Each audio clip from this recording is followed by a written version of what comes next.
भक्तन पर अपना रहिले सहैया बटे अपार रौर महिमाए मैया भक्तन पर अपना रहिले सहैया देखी असुरन के दिलावा में भय हो भोला लगा के जयकार सबे शेरा वाली की जय हो भोला लगा के जयकार सबे शेरा वाली की जय हो। Diamond recording studio Chhawra music by Rajesh Sahni.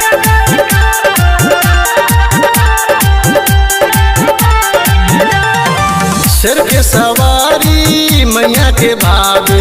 डरे न लगवा केहू हो आवे शेर के सवारी मैया के भावे डरे न लगवा केहू आवे आवेला जब जब नमी के परब सवेनु हर साल दिल से मनावे आवन मिलला तनी लय हो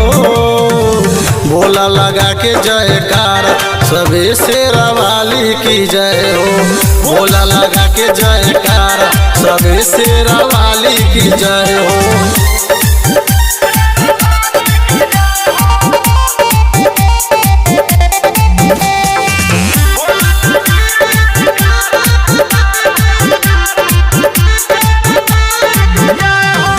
करेली सबे करे पूरा मुराद हो केहू बा जग में उहाँ के बाद हो करेली सबे करे पूरा मुराद हो केहू बा जग में उहाँ के बाद हो जाइब भूल हम भले हो सब कुछ मैया के हरदम राखो में याद हो राकेश गुड्डू भी जय हो